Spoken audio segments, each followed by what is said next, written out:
this video is about bullying and how to deal with bullies. Yes, adults sometimes can get bullied, but as an adult, we know how to deal with it better. So this video is more leaning towards kids, and I'm going to give you an example of some of the stuff that I went through and how I got through it. Okay, so like getting away from that subject for a second, I just want to say this. Guys approach me sometimes, like in the past, and the first thing they would ask me after that is, my name is, where you from? And of course I would always say I'm from Houston, but they'll be like, no, like, where are you from? What part of Houston? And I don't really know how to answer it except for say, oh, I'm from everywhere, because I never really grew up in a specific neighborhood. Like, I've stayed certain places for like a couple of years and then moved over here, southwest, southwest, like just different places and stuff like that. Like, for example, like when I was in school, I've been to so many different schools that it's just like I just don't even know how to answer that. I remember it's this club called 8 Mile that they used to have on the southwest. I don't know if they still have it, but when I was in high school, they'll be playing like Little John, you know the song, throw it up, throw it up. They'll be playing that, and people will be doing all like this in the club and throwing up their hood, and it's like I was sitting there like, I don't know what to throw up. Let me look and see what somebody else is throwing up and let me do it. It's like little silly stuff like that, because I'm from everywhere. Like, let me give you an example. Like for elementary schools, I went to Red Elementary, I went to Patneuf Elementary, and I went to Ridgegate Elementary.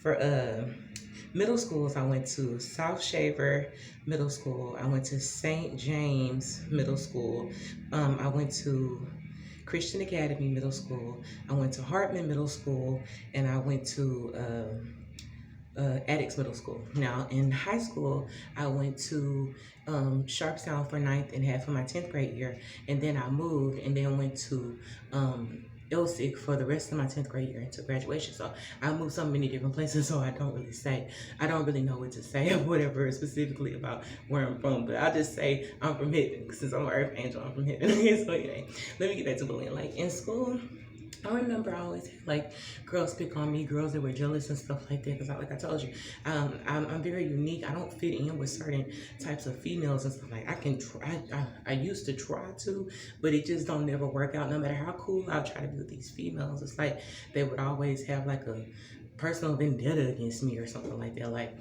for example, the worst bully I ever had is in Ilsic High School. This girl that I was I didn't even know this girl, and somebody would come up to me every now and then and tell me, oh, this girl spreading rumors about you, blah, blah, blah, blah. And I'm like, who is this? I won't say her name, but I'm like, who is this? Who is this? Trying to figure out who it is. And the girl was very, I don't want to say trash, but she was just like very ghetto, very kind of like just nobody that I would ever be cool with. And I was just trying to figure out how this girl is spreading all these rumors about me and she doesn't even know me. Very unattractive girl, very just grimy, you could just tell she was just a hater. Like, if you look in the dictionary, you would literally see her picture. You wouldn't see a definition, you would just literally see her picture. That's how bad it was. And I remember this girl picked on me from 10th to 12th grade, and I was dating this guy in my 10th and 11th grade year, I believe. 10th and 11th grade year. And I remember he was on this team called Young Gents or something. I think it was like a little step team. Very popular. He was a Nigerian guy, very preppy, very nice.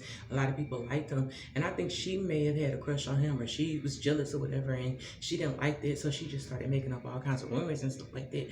And it was really hard for me to deal with, just constant picking. And I've always been the type of person, like in the past, growing up, like I won't say nothing. People constantly say stuff to me, and you just don't say nothing. And then finally, it would take a long time, and then finally I snap, and the first thing people are going to say is, oh, she's crazy. But I don't like that. Even today, like, even though my anger is calm now, like I don't blow up or whatever, but people will do stuff to piss me off, but then they won't say what they did. They'll just be like, she crazy. No. Tell the whole story. Tell what you said. Tell what you did. Then tell why I blew up on you. That's the problem I've always had with people. So anyway, this girl constant bullying. Just imagine getting bullied from the 2nd, 10th grade of your high school year all the way to your senior year. So one day we were in homeroom, and I remember, I went to the principal's office one time, and I came in there, and she was sitting there with another girl, because I was like a teacher's aide, and she said something really smart, and I was like, finally I spoke up. I said, girl, shut your stupid ghetto blah, blah, blah, blah, blah behind us. I don't have time for you, whatever, you're invisible to me. And I walked out of the office, and I remember she had homeroom with me, but she never came to homeroom.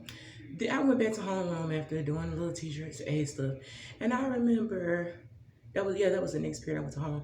And I remember she came in the room just out of nowhere. I'm sitting there talking to a classmate about something else. Totally forgot what I even said to her. Because remember, she had always said stuff to me, shouted it out, talked, but I never said nothing back. So she came in homeroom and just got, I'm sitting down just all on the opposite side of the table, got all in my face, blah, blah, blah, blah, blah, blah, blah. And I'm just like, whatever. I didn't even put my hand like dead in her face. I put it up like whatever. It wasn't even close to her face. This girl like slapped my hand. When she slapped my hand, that did something to me. It kind of like made me snap. And it's like I just got up and we got in a fight. We were all on the floor fighting and stuff like that. Both on the floor just fighting, blah, blah, blah, blah. I remember I was on the floor and it used to be like these, because the teacher had pulled her up and the other teacher got on top of me so I wouldn't get up. And I remember, you remember those tennis shoes that girls used to wear? It's like sneaker tennis shoes with the little heels on them. This girl slumped on my face, slumped me in my face with a shoe, and it didn't leave no bruising or nothing, but it's just like I kind of lost touch with reality at that moment. And I remember I was like, I'm calm, and I finally got the teacher to get off of me, and we were in an art homeroom, and I just remember I was just looking for any little weapon I could find. I found a box cutter, and I grabbed it, and I was finna come after her, but then I didn't see her, so I don't know if they pulled her aside to another classroom or whatever they did, but I had literally lost touch with reality and snap, and I ended up going to this school for 14 days. It was kind of like a school for like, what is not trouble kids, it's like they'll send you there as punishment. Some kids have to go there for the rest of the semester. I don't remember what it was called, but it was like some little school, and I was sent there for 14 days and I didn't get to go to prom, and I just thought that was completely unfair, but I wasn't really tripping. It's like when bad things happen, it happens for a reason. But when I came back, it's like she didn't even look at me. She didn't say nothing to me. She didn't talk crazy about me. I like literally look at her, waiting for her to say something. And we were walking down the hallway just so I can pick up where I left off. But she never said anything to me. And it's a shame that it's like black people had this mentality, this unwritten rule that I didn't know about. Like, girls in the hood, it's like they'll pick on you until you do something back and fight back, and then it's like then they'll leave you alone. Oh, she got heart. And I didn't understand it because I never grew up in the hood or whatever until I went to like Addicts and Harmon. I told you guys about that. So it's kind of like, that's why when I have children or whatever, I don't really want my kids to go to school with certain kids, because I know if they did that to me, I know my kid's going to be special. And the psychic told me that my kid is going to be like a genius or whatever. My kid's going to be geniuses, and they're going to be very smart, and they're going to be, there's going to be the kids that don't get accepted and stuff like that. And I don't want my kids to go through that, because I know that I'll be mad. I don't want my kids interacting with other people's kids, because a lot of people don't know how to raise their kids. It's like, if I'm talking to my kids gentle and doing sweet things, like my mother, she used to pack me real sweet little lunches in elementary school. She'll take like a slice of bread, put peanut butter on it, and then make a smiley face with it with M&Ms or whatever, and she'll wrap it up, and she used to always put a note in my lunchbox telling me she loved me and stuff like that. So I grew up real sweet, and other girls would be sitting and looking at me like this at lunch because their mother didn't do that, and I'm gonna do that and even beyond for my kids. But it's like, I don't want my kids interacting with, and I don't want to say trashy people, but I don't want my kids interacting with certain kids, because they're not going to be cut from the same cloth. It doesn't matter how much money it is, how much money I make, how much money the other kids make, because there's other kids who I used to go to school with who would wear Jordans all the time and Nikes, and I didn't grow up like that. Like, that wasn't pushed on me. That wasn't important to me. So it's kind of like, it doesn't matter about the money, because that doesn't make you more intelligent or make you have better mannerisms. It's just about who you are on the inside or whatever. And what was instilled to me, even though I went through abuse, what was instilled in me was a lot of culture, a lot of class, and just a lot of, I don't even know how to explain it. Just know that I was different, and I'm going to raise my kids different, and I don't want my kids to go through that. But if you are getting bullied in school, just keep to yourself, keep it to yourself, pray about it, and just know that they're picking on you because it's something special in you. Don't ever let anybody dim your light. Don't ever let anybody think you're less than, and always try to not outshine people, but don't ever let anybody stop your shine. So I hope that helps somebody out there, and I hope you guys have a good day. I'm about to get ready to go. See you later.